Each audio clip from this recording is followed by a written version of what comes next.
Joseph Soler, en su libro El lenguaje del alma, presenta un recuento de cómo la vida nos envía constantemente mensajes para alinearnos con las situaciones que vivimos, porque todo lo que nos sucede en la vida tiene sentido. Todo lo que percibimos como realidad externa, lo que nos parece que está ahí, como lo que percibimos en nuestro interior, son mensajes que nos envía el alma, pero desafortunadamente hemos perdido un don maravilloso, el arte de escuchar la vida. Y tenemos mensajes para tomar decisiones en el día a día y mensajes para alinearnos con nuestro propósito en la vida. Las llamadas del alma o los mensajes de la vida llegan en 3 niveles. El primer nivel nos da la oportunidad de alinearnos instantáneamente a través de escuchar nuestra voz interior, nuestra intuición y las sincronías que aparecen en tu vida. El segundo nivel es el de las llamadas suaves, que son las que se manifiestan como contratiempos, dificultades y sensaciones incómodas en tu cuerpo. El tercer nivel corresponde a las llamadas intensas, que son las que transmiten poderosos mensajes a través de síntomas físicos o enfermedades. Comprender la llamada del alma le permitirá a uno alinearse con la vida en cualquier situación, por desfavorable que parezca, y recoger el regalo que allí se encuentra. Hoy André Vanessa, el joven, compartirá con nosotros su experiencia con los llamados de la vida. Muchas gracias. Con eso ya para qué.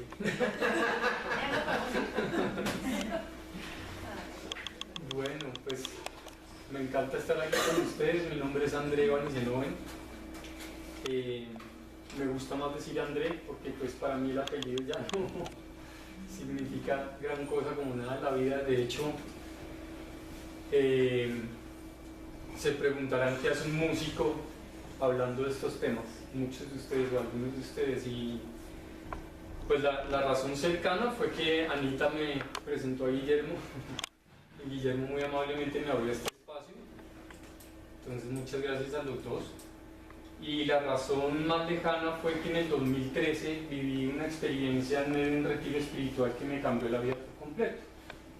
Estaba en una de las actividades del retiro y en un momento de la actividad, era una actividad con los ojos vendados, y en un momento sentí un éxtasis que se apoderó de mí por completo justo al momento de finalizar la actividad. Y cuando terminábamos la actividad nos quitábamos la venda de los ojos y yo no podía creer lo que estaba viendo, pero no por lo que estaba viendo en sí, porque el paisaje era un paisaje común, era más que todo por la forma diferente como lo veía, ¿sí? Porque entendí inmediatamente que todo lo que había creído sobre Dios durante toda mi vida era completamente distinto a lo que estaba viviendo en ese momento, ¿no? Desde pequeños nos dicen, Dios está allá y tú tienes que portarte bien para que Él haga que las cosas se den como tú quieres, y tienes que fijarte mucho en tu comportamiento, ¿no? Por lo menos esa fue mi experiencia. Yo crecí en el catolicismo y esta experiencia me cambió por completo la visión de Dios. De hecho, ya no tenía que creer en Dios, sino que me sentía como parte de Él con el todo.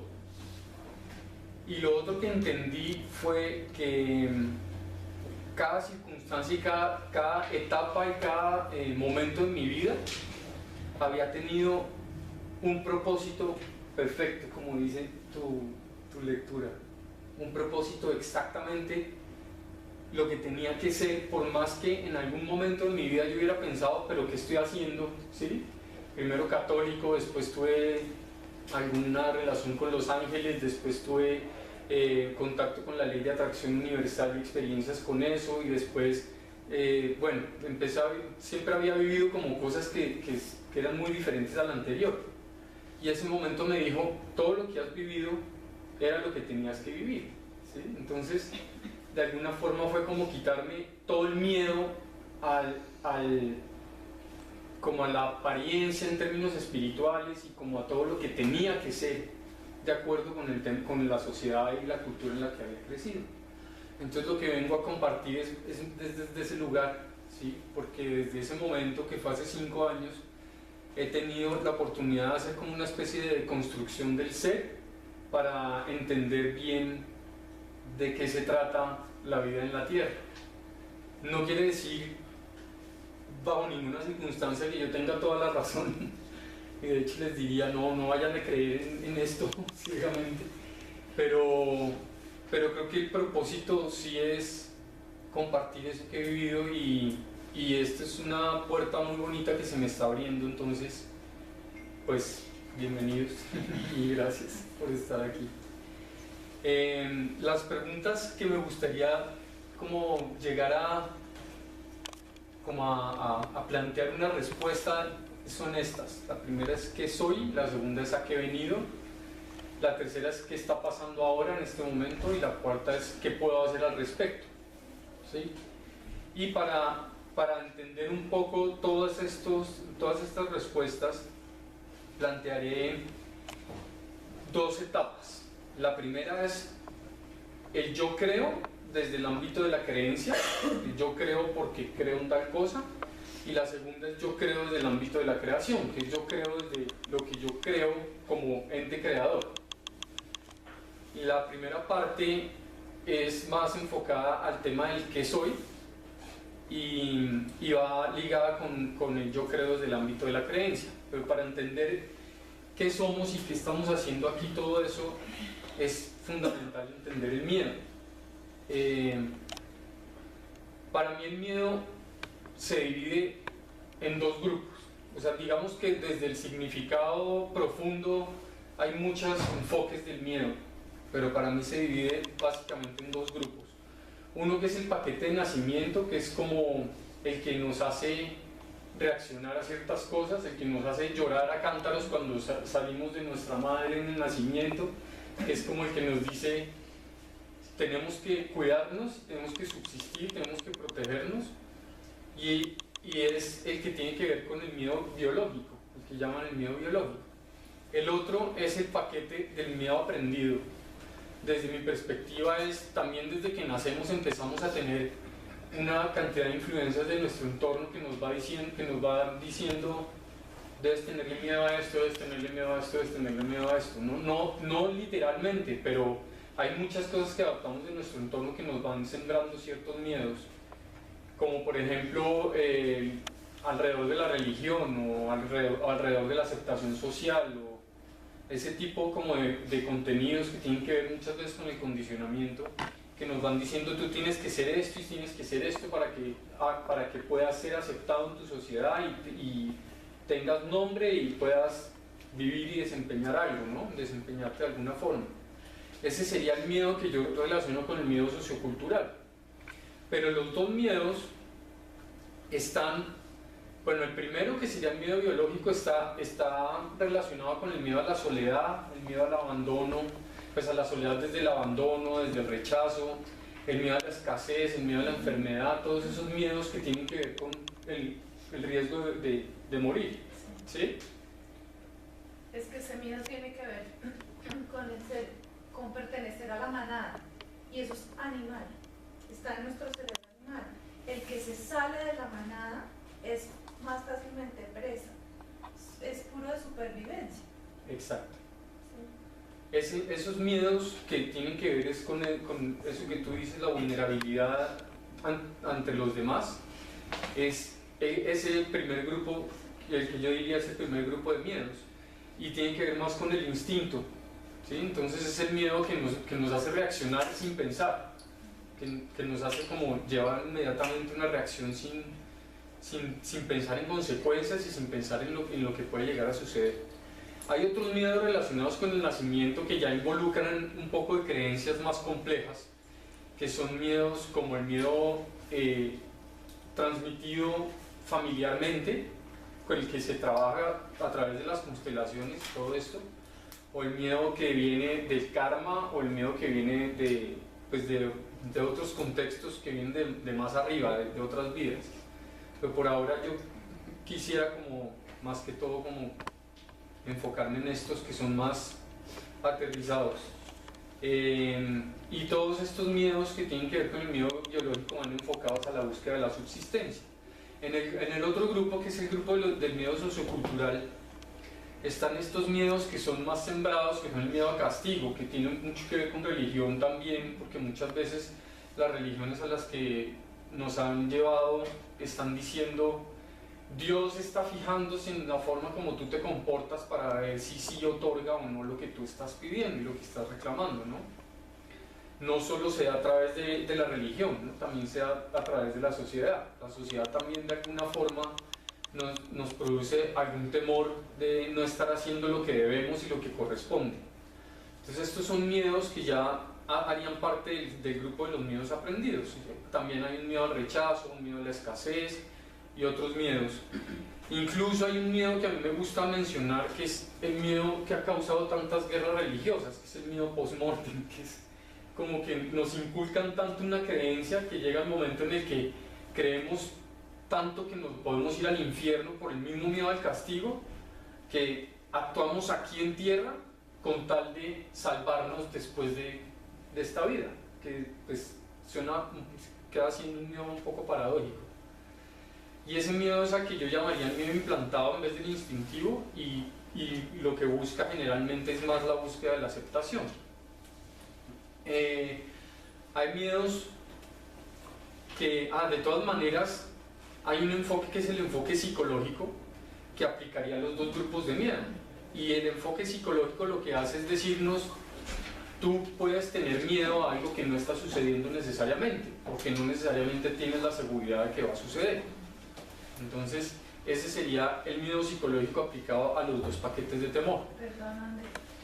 Me voy a volver una gotita porque estaba pensando, digo o no digo, pero en la iglesia católica específicamente, en este pedacito que me ha tocado vivir a mí de un tiempo para acá, ha habido un cambio enorme.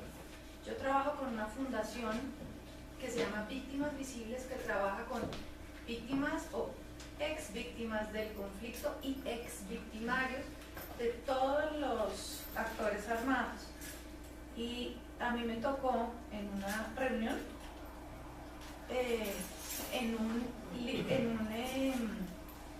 en donde tú te, ¿cómo se llama? Conversatorio. Retiro, gracias.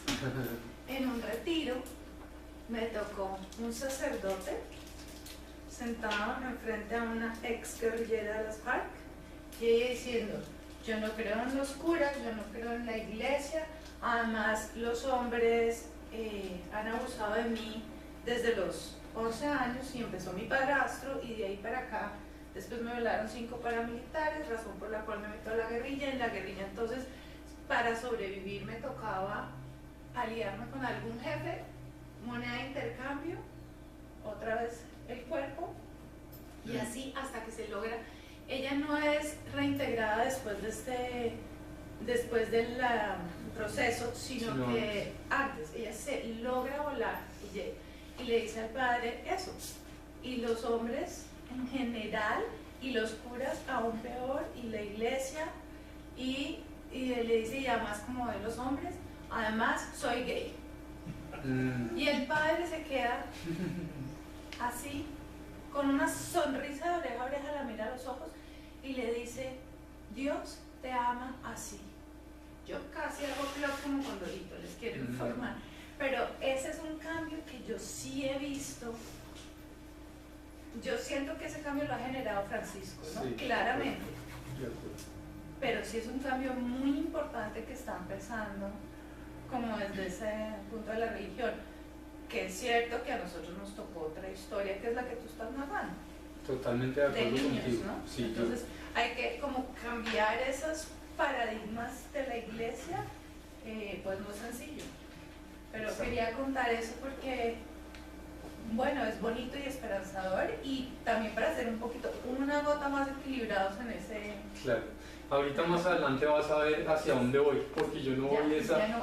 No, me encanta que obviamente queden sus apreciaciones y todo, y estoy completamente de acuerdo contigo. Me parece que el papel que ha cumplido Francisco ha sido un papel de ruptura de esquemas muy fuerte, en medio de todo el sesgo de la religión católica y eso. Yo no pretendo atacar las religiones, sino mostrar un poquito la perspectiva desde la cual yo construí, porque esa fue mi experiencia. No, ¿sí? Eso es una realidad para muchos de nosotros, incluida yo que estudié en el Sagrado Corazón de Jesús. Eso es una realidad así. y es como mostrar que esa realidad también está cambiando. Exacto. O sea, pero eso es una realidad. Exacto. Para mí, o sea, yo comparto esa realidad contigo, esa viejita. Sí, sí. Pues el miedo, el enfoque psicológico del miedo estaría aplicado desde mi perspectiva a los dos grupos, y es un enfoque que se basa más que todo en lo ilusorio, es como el miedo a lo que no está sucediendo o a lo que incluso podría no llegar a suceder, ¿no? Y de todas maneras implica una búsqueda de la seguridad.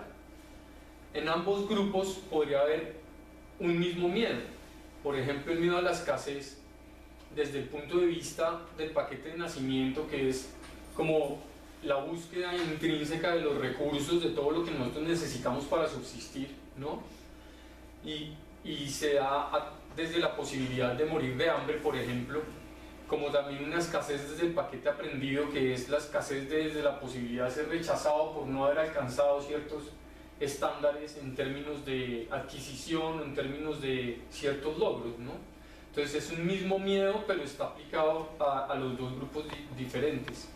Y de todas maneras implica una búsqueda de la seguridad, en este caso específico desde la tenencia. Entonces, tanto desde el lado instintivo como desde el otro lado podemos estar tratando de tener, ¿sí? para suplir esa inseguridad que nos produce el no.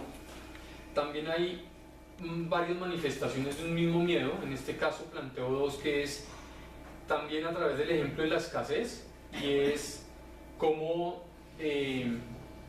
puede haber dentro del miedo a la escasez, puede haber una manifestación en lo que tiene que ver con que no llegue lo que necesitamos, pero también puede haber una manifestación desde el miedo a que se acabe lo que ya tenemos, que tiene que ver con el apego, y eso lo voy a exponer más adelante en otro tipo de miedo. Y dentro de los dos miedos también está la búsqueda de la seguridad, otra vez a través de la tenencia. Las direcciones de un mismo miedo, por ejemplo, en una misma relación, en este caso tomé de ejemplo el abuso, y es cómo podemos dentro de una misma relación sentir miedo a ser abusados o podemos tener miedo a abusar, ¿sí? Dentro de una misma relación. Las dos llevan a actitudes completamente diferentes. El miedo a ser abusado, por ejemplo, puede llevar al miedo a dar, y el miedo a abusar puede implicar miedo a recibir dentro de un mismo vínculo.